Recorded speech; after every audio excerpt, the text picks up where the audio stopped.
성령님에 관한 기본 상식 세 가지를 말씀드리겠습니다. 첫째, 성령님은 하나님이십니다.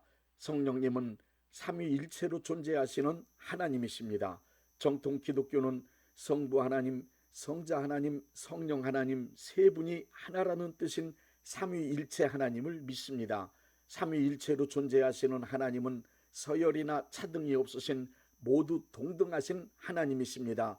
호칭 또한 성령 하나님이라 해야 하지만 관습상 성령님 혹은 성령, 성신이라 부르기도 합니다.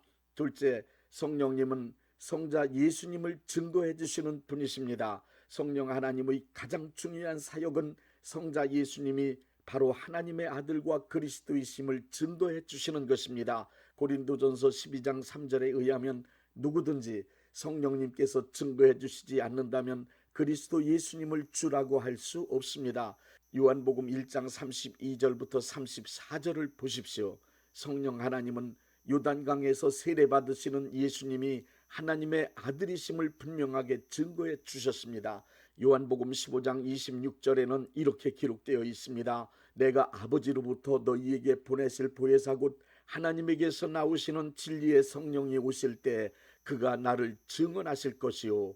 성자 예수님이 이 땅에 오신 그리스도이신 것은 오직 성령 하나님의 증거에 의해서만 드러나게 되어 있습니다. 그러므로 성령님을 체험한 사람, 성령님이 그 안에 모셔진 사람은 예수님이 하나님의 아들과 구세주라는 사실이 믿어집니다. 그뿐만 아니라 예수님을 증거하고 싶은 열망이 강력하게 타오르기 때문에 입을 열어 예수님의 복음을 증거하게 되는 것입니다. 사도행전 1장 8절 성령님이 오시면 권능받고 땅끝까지 이르러 예수님을 증거하는 사람이 된다는 말씀이 바로 그 말씀입니다. 실제로 사도행전 2장의 오순절 성령 강림 이후 그 일이 이루어졌습니다. 사도행전 2장 14절부터 42절에는 성령 충만한 베드로는 예수님이 하나님의 아들이시며 구세주이심을 증거하여 3,000명을 구원하는 역사가 있었습니다. 셋째, 성령님은 for us의 사건을 in us의 사건으로 만들어주시는 분이십니다. 성령님은 예수님께서 우리를 위하여 이루어 놓으신 구원의 은혜를 우리 안에 적용시키시어 구원이 이루어지고 완성되도록 역사하십니다. 성령 하나님께서 우리에게 오셔서 구원의 역사를 이루어 나가시는 과정은 크게 분류하면 성령 세례와 성령 충만 두 가지로 말씀드릴 수 있습니다. 첫 번째 과정인 성령 세례에 관하여 설명드리겠습니다. 성령 세례란 우리를 거듭나게 하실 때 성령님께서 역사하시는 상황을 이해할 수 있도록 설명하기 위한 용어임을 먼저 말씀드립니다. 성령 세례라는 표현이 구약 성경에는 나타나지 않지만 신약 성경에는 여러 번 나타납니다. 성령 세례라는 말은 예수님을 구세주로 영접하고 하나님의 자녀로 거듭날 수 있도록 만들어주시는 요한복음 3장 5절의 영적 체험을 이해하기 쉽게 표현한 말입니다. 성령 세례는 성령님이 죄에 대하여 의에 대하여 세상에 대하여 책망하심으로 자신이 죄인이라는 사실을 깨달음과 동시에 지은 죄를 회개하도록 역사하십니다. 이것이 곧 하나님께서 죄인을 용서하시고 의롭다고 인정하시는 칭의의 경험입니다. 이 사건이 바로 크리스찬으로 변화되는 핵심이며 크리스찬의 성화가 시작되는 출발점이 되는 것입니다. 성령 세례를 통하여 죄를 용서하시는 하나님의 사랑을 경험하게 되며 그 결과 평안과 넘치는 기쁨을 느끼게 됩니다. 성령 세례는 구원의 첫 관문이며 죄인이 하나님의 자녀 크리스찬으로 거듭나기 위한 필수 과정입니다. 또한 성령 세례는 물 세례가 상징하는 실제적인 사건입니다. 물 세례는 성령 받고 거듭난 후 하나님의 자녀가 되었음을 교회가 법적으로 공교회 앞에서 인정하기 위한 상징적 의식입니다. 성령 세례는 물 세례와 마찬가지로 일생에 한 번만 받는 것입니다. 두 번째 과정인 성령 충만에 관하여 설명드리겠습니다. 에베소서 5장 18절에 오직 성령으로 충만함을 받으라 하셨습니다. 성령 충만이라 할 때 충만이라는 말 자체가 가득 찼다는 뜻으로 성령 하나님께서 내 안에 거하시며 내 인격인 지성과 감성과 의지 그리고 육신과 생활 전체를 완전하고 강력하게 지배하고 활동하시는 상태를 말하는 것입니다. 성령 충만은 각 개인의 주관적 경험으로 각기 다 다르기 때문에 그 분량이나 강도가 어느 정도인지는 객관화된 언어로 표현하기는 어려운 일입니다. 성령 세례는 기독교 신앙에 입문하는 사람 누구에게나 공통적으로 임하는 은총이지만 성령 충만은 기도하는 크리스찬만이 받을 수 있는 특권입니다. 성령 충만은 오직 기도하는 사람에게만 이루어집니다. 성령 세례받고 거듭난 사람이라 할지라도 기도하지 않으면 성령 충만한 사람이 될 수 없습니다. 그러므로 성령 충만한 크리스찬으로 살기 원하면 기도 많이 해야만 합니다. 크리스찬이 되려면 성령 세례를 받고 거듭나야 하며 크리스찬답게 살려면 기도 많이 하여 성령의 충만함을 받아야 합니다. 신앙은 영적인 것입니다. 그러므로 크리스찬답게 승리하며 살 수 있는 신앙의 비결은 당연히 성령 충만에 달려 있습니다. 성령 충만한 사람에겐 크리스찬답게 살 수 있는 필수적인 두 가지의 능력이 나타나기 때문입니다.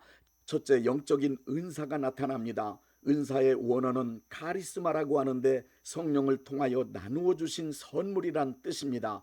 은사는 달란트 즉 재능하고는 다릅니다. 달란트는 개인의 소질과 기능으로 타고나거나 기량을 배우고 익혀서 된 능력입니다.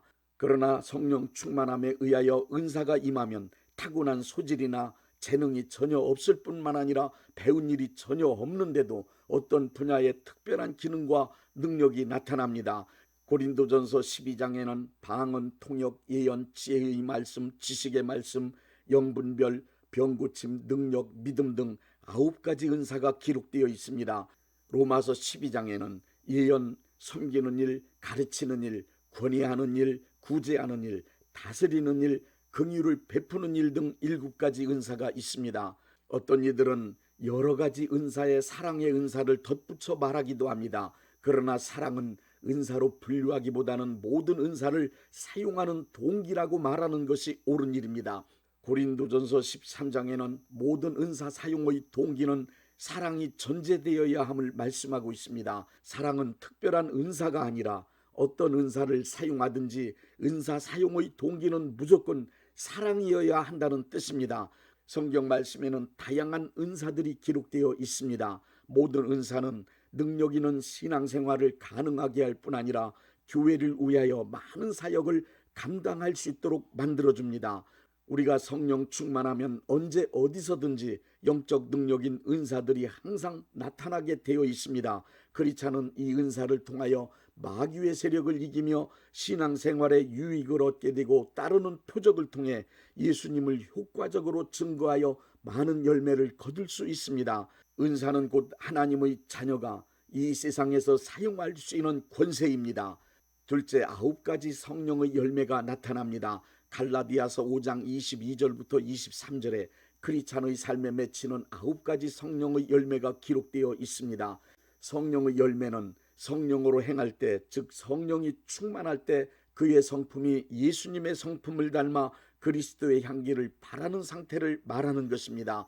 사랑, 희락, 화평, 오래 참음, 자비와 양선, 충성, 온유와 절제, 성령의 9가지 열매는 우리 인간의 본성적 인격으로는 실행할 수 없습니다. 아무리 훌륭한 인품을 지닌 크리스찬이라 하더라도 성령 충만을 유지하지 못하면 성령의 9가지 열매를 맺을 수 없습니다. 크리스찬에게 성령의 9가지 열매가 없다면 은사와 능력을 행할 때 혹은 신앙생활에서 덕스럽지 못한 일들을 저지를 수도 있습니다. 또한 일상생활에서도 성령의 9가지 열매가 맺혀질 때 행복하게 살 수 있으며 이웃을 행복하게 만들어줄 수 있습니다.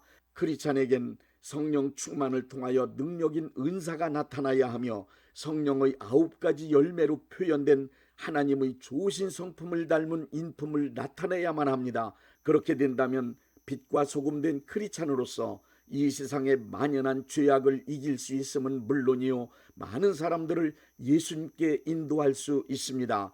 성령 충만을 계속 유지하는 길이 곧 크리스찬이 크리스찬답게 살 수 있는 유일한 방법입니다. 크리스찬이 되는 길은 성령 세례를 통하여 거듭나야 합니다. 하나님이 사용하시는 크리스찬으로 살아갈 수 있는 길은 기도 많이 하여 성령 충만함을 받아야 합니다. 성령 세례받고 거듭난 것은 크리스찬으로 신앙생활을 시작한 것에 불과합니다. 성령 충만한 신앙생활의 단계가 있음을 꼭 기억하십시오. 기도생활을 더욱 힘써서 성령 충만한 신앙생활의 단계에 이르러 봅시다. 성령님에 관한 권고의 말씀을 전해드림으로 말씀을 맺겠습니다.